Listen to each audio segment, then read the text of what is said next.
Il existe une question silencieuse qui traverse parfois nos nuits, une question que beaucoup ressentent, mais que très peu osent affronter. Pourquoi avons-nous parfois l'impression d'avoir presque tout, et pourtant de ressentir un vide étrange au fond du cœur? Nous courons après tant de choses dans cette vie. L'argent qui promet la sécurité, la réussite qui promet le respect, l'amour des gens qui promet l'acceptation. Et pourtant, même après avoir atteint certaines de ces choses, une sensation discrète continue de nous accompagner, comme une inquiétude qui murmure dans le cœur. Peut-être l'as-tu déjà ressenti dans un moment de silence, tard dans la nuit, lorsque tout devient calme et que ton âme commence à parler. Alors réfléchis un instant. Quand est-ce la dernière fois que ton cœur s'est senti réellement en paix? Pas une joie passagère qui disparaît après quelques heures, mais une paix profonde, une tranquillité qui calme les pensées et apaise l'âme. Une paix qui te fait sentir que tout, malgré les difficultés de la vie, est entre de bonnes mains. Peut-être que cette paix que ton cœur cherche depuis si longtemps se trouve dans une vérité simple, une vérité que notre monde occupé nous fait souvent oublier. Depuis l'enfance, le monde nous enseigne une idée presque invisible. Si tu veux être en paix, il faut posséder davantage, plus d'argent, plus de reconnaissance, plus de réussite. Alors beaucoup passent leur vie à courir, pensant qu'au bout de cette course se trouve enfin la tranquillité du cœur. Mais la révélation nous invite à regarder ailleurs. Allah révèle dans le Coran: ceux qui ont cru et dont les cœurs se tranquillisent à l'évocation d'Allah, n'est-ce point par l'évocation d'Allah que se tranquillisent les caïds ou les cœurs? Coran 13, 28. Ce verset dévoile un secret que le monde oublie souvent. Le cœur humain a été créé avec une direction précise. Comme un voyageur qui ne trouve le repos que lorsqu'il rentre chez lui, le cœur ne trouve sa sérénité que lorsqu'il se tourne vers celui qui l'a façonné. Les richesses peuvent remplir les mains, les compliments peuvent flatter l'ego, les plaisirs peuvent distraire l'esprit pendant un moment. Mais le cœur, lui, reconnaît instinctivement ce qui lui manque. La proximité avec Allah, le souvenir de son nom et cette connexion invisible qui redonne à l'âme son véritable souffle. Dans une ville animée, où les lumières ne s'éteignaient presque jamais, vivait un homme que tout le monde admirait. Sa maison était grande, son travail respecté, et lorsqu'il marchait dans la rue, les gens le saluaient avec considération. En apparence, sa vie ressemblait à celle que beaucoup rêvent d'avoir. Mais lorsque la nuit tombait et que le silence remplissait les pièces de sa maison, quelque chose changeait. Il restait éveillé, les yeux ouverts dans l'obscurité, avec une inquiétude qu'il ne savait pas expliquer. Un jour, en passant devant une mosquée, il s'arrêta presque par hasard. À l'intérieur se trouvait un vieil homme au visage paisible. L'homme s'assit près de lui quelques instants. Le vieil homme le regarda avec douceur et lui posa une question simple, presque désarmante. « Quand as-tu parlé à Allah pour la dernière fois ?» La question sembla traverser son cœur. Il chercha une réponse, mais aucun mot ne sortit. Cette nuit-là, pour la première fois depuis longtemps, il se leva pour prier. Lorsque son front toucha le sol dans le soujoud, il sentit les tensions qu'il portait depuis des années se relâcher lentement, comme si son âme retrouvait enfin un endroit familier. Le rappel d'Allah à ceux qui se sont éloignés. Peut-être qu'en ce moment précis, pendant que tu écoutes ces mots, une pensée traverse ton cœur. Je me suis trop éloigné. Peut-être qu'il y a des prières que tu as abandonnées, peut-être qu'il y a des erreurs que personne ne connaît, sauf toi.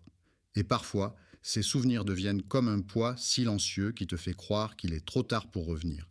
Mais écoute attentivement ce que ton Seigneur dit dans le Coran. Dis: ô mes serviteurs qui avez commis des excès contre vous-même, ne désespérez pas de la miséricorde d'Allah. Allah pardonne tous les péchés. Coran 39, 53.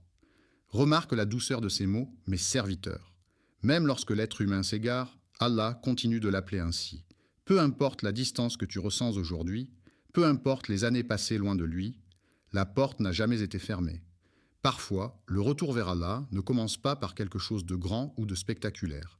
Il commence dans le silence d'un cœur qui murmure simplement « Ya Allah, j'ai besoin de toi ». Prends un instant et laisse ton esprit s'arrêter quelques secondes. Imagine que cette nuit soit différente des autres. Imagine que cette nuit soit la dernière page de ton histoire sur cette terre. Les téléphones se taisent, les conversations disparaissent. Le monde continue, mais toi, tu te retrouves seul avec ton cœur et tes actions. Dans ce moment de vérité, une seule question resterait vraiment importante. Quelle était ta relation avec Allah?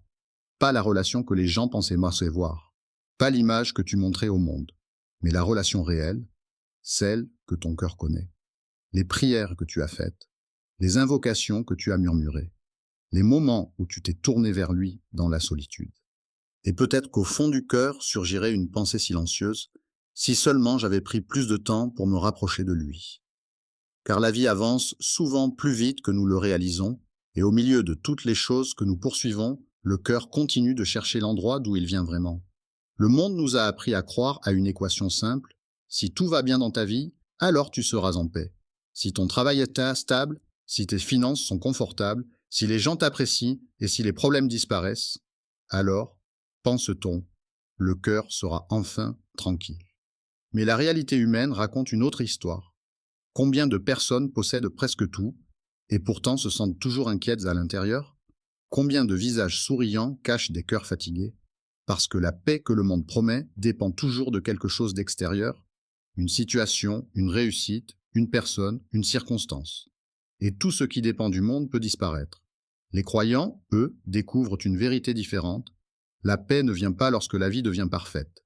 Elle apparaît lorsque le cœur s'attache à celui qui contrôle la vie. Allah révèle dans le Coran: « Quiconque fait le bien, homme ou femme, tout en étant croyant, nous lui ferons vivre une bonne vie. » Coran 16, 97. Remarque quelque chose de profond dans ce verset. Allah ne promet pas une vie sans épreuve, il promet une bonne vie. Les savants expliquent donc que cette bonne vie est une vie où le cœur possède quelque chose que les circonstances ne peuvent pas voler, la sérénité de la foi. Un croyant peut traverser des difficultés, mais son cœur sait que tout a un sens. Il peut perdre certaines choses, mais il sait que rien ne se perd auprès d'Allah. Il peut même pleurer, mais dans ses larmes se trouve une confiance profonde. Allah voit, Allah entend, Allah sait. C'est pour cela que deux personnes peuvent vivre la même épreuve, mais ressentir des choses totalement différentes. L'une voit seulement le problème, l'autre voit aussi la sagesse d'Allah derrière l'épreuve. Et dans ce regard naît une paix étrange, une paix que les circonstances ne contrôlent pas. Parce que le cœur ne s'accroche plus uniquement au monde, il s'accroche à celui qui a créé le monde. Pour comprendre ce qu'est réellement cette paix, il suffit d'observer la vie du prophète Mohammed, que la paix et le salut d'Allah soient sur lui. Si la tranquillité du cœur dépendait d'une vie facile, alors son cœur aurait été rempli de troubles. Car sa vie a été marquée par des épreuves profondes, il perdit son père avant même de naître, puis sa mère alors qu'il était encore enfant, plus tard son grand-père, puis son oncle qui le protégeait. Il connut aussi le rejet de son propre peuple, les insultes, les menaces, les complots. À Taïf, les gens allèrent jusqu'à lui jeter des pierres, au point que son corps fut blessé. Et pourtant, malgré ces moments difficiles, quelque chose d'extraordinaire ressort de sa vie, la sérénité de son cœur. Pourquoi? Parce que son refuge ne se trouvait pas dans le monde. Son refuge se trouvait auprès d'Allah. Lorsque les difficultés devenaient un peu lourdes, il ne cherchait pas la fuite dans les distractions. Il cherchait la prière. Il appelait Bilal et lui disait: « Ô Bilal, apporte-nous le repos par la prière. » Observe bien ces mots. La prière n'était pas une charge pour lui, elle était un repos. Un moment où le cœur se libère du poids du monde pour se tourner vers le Créateur. Et il disait aussi: « La prière est la fraîcheur de mes yeux. » Comme si chaque prière était un instant où l'âme respirait. Dans la prière, il parlait à Allah. Dans la prière, il confiait ses peines. Dans la prière, il retrouvait la paix que rien d'autre ne pouvait offrir. Au fond, la vraie paix n'est pas quelque chose que l'on trouve en accumulant davantage de choses dans cette vie. Elle apparaît lorsque le cœur retrouve son chemin vers son Créateur. Le moment où une personne dit sincèrement: « Ya Allah, je reviens vers toi. » Ce moment peut être simple. Il peut arriver dans le silence d'une nuit, dans une prière oubliée depuis longtemps ou dans une invocation prononcée doucement. Ce soir, avant de dormir, essaie quelque chose de différent. Éloigne-toi quelques instants du bruit du monde, lève tes mains et parle à Allah. Pas avec des mots compliqués. Parle-lui comme un serviteur qui revient vers son Seigneur. Dis-lui ce que ton cœur porte, tes inquiétudes, tes regrets, tes espoirs.